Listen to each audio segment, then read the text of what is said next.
سلامونه درنو لیدونکو، خدای دې وکړي چې د صحت جامې به مو پر تن وي او د روغ صحت څښتنان به اوسئ.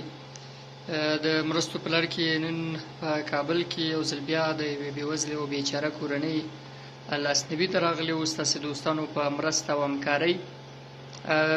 دوی د ژوند ډېرې سختې لري، سخت ژوند لري او په خاصه کې دغه اوسنۍ د کرونا درېیمه څپه چې ده د دوی د کورنۍ تقریبا ډېری غړي پرې اخته شوي.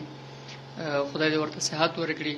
دغه مورکۍ چې تاسې وینئ تقریبا دا 2 ورځې وړاندې مخ راغلي وو تر څو دوی سره هغه کومه سودا چې موږ ورته راوړې وه لنډه خبرې وکړو، لنډه مرکه وکړو، د دوی له حاله ځان خبر کړو. خو په تاسف چې د دوی صحت ښه نه و او نه یې شوه کولی چې راسره خبرې وکړي. اوس هم که څه هم صحت ډېر د ډاډ وړ نه دی سره د ټولې کورنۍ، خو بیا هم کور یې ودان چې دې ته حاضر شو چې یو 2 خبرې له موږ سره وکړي.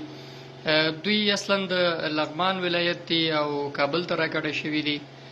وایي چې یو زوی دی 15 کلن، هغه هم روز مزدوري کوي، یا 1.5 روپۍ یا 200 روپۍ د ورځې کار وکړي او بیا یې په هغې ګزاره نه کېږي. تقریبا 2 اونۍ وړاندې دا خبرې ځکه زه په خپله خوله کوم، د دوی له خولې مو اورېدلې چې د دوی صحت ډېر د ډاډ وړ نه دی، ساه یې بندېږي، سمې خبرې نه شي کولی.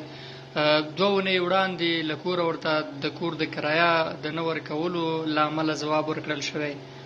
سامان یې د کور وړی د بل چا کره ایښی او دوی د بل چا په کور کې، د خپلو خپلوانو په کور کې دلته دا 2 اونۍ کېږي چې میشت دي او د کورنۍ ډېر غړي په کرونا اخته شوي.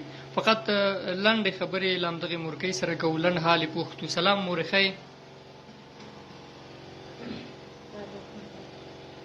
وعلیکم السلام. څنګه یې مورې؟ ژوند څنګه تېرېږي؟ د ژوند چارې څنګه روانې؟ ناروغي مو څنګه ده؟ کرونا یاستئ تاسې؟ ټول کور هم زه پروت دی په کرونا باندې. هغه یو ځای مې لږ ذره نن ښه ولو، لږ ذره حرکت پکې پیدا شوی و، کار ته وتلی دی نو معلوم نه دی چې چېرته به یو. د کاروبار بل څوک نشته؟ همدغه یو زوی دی؟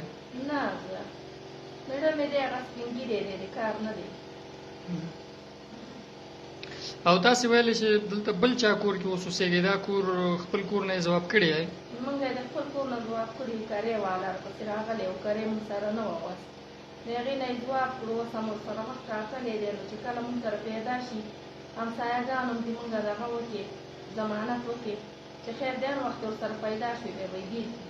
اوس راغلي خپلوانو کره. په هر صورت خیر، خدای تاسو ته صحت درکړي سره د ټولو مسلمانانو. د صفیه شریفي په نوم باندې یو خورکۍ له کاناډا څخه فنډ ریزنګ کړی دی او هغوی یو څه پیسې راستولې چې په هغې باندې موږ تاسو ته دغه د کور خوراکي اړین توکي چې په هغې کې اوړه، غوړي، وریجې، لوبیا، چای، بوره او د کور نور سامان تر شامپو تر صابون پورې شامل دي. خدای دې وکړي د یو څه وخت لپاره ستاسې پې کار روان شي او ګزاره مې پرې وشي مورې، او نور به موږ درته د صحت دعاوې کوو. نو خدای دې درسره ډېر ښه وکړي، خدای م آباد ودان کړه، کور هم آباد، خدای دې درسره ډېر ښه وکړي. او ډېره مننه تاسو ته. موږ سره ښه کوئ، تاسو سره دې خدای ښه وکړي، تاسو په ځوانۍ دې الله رحم وکړي.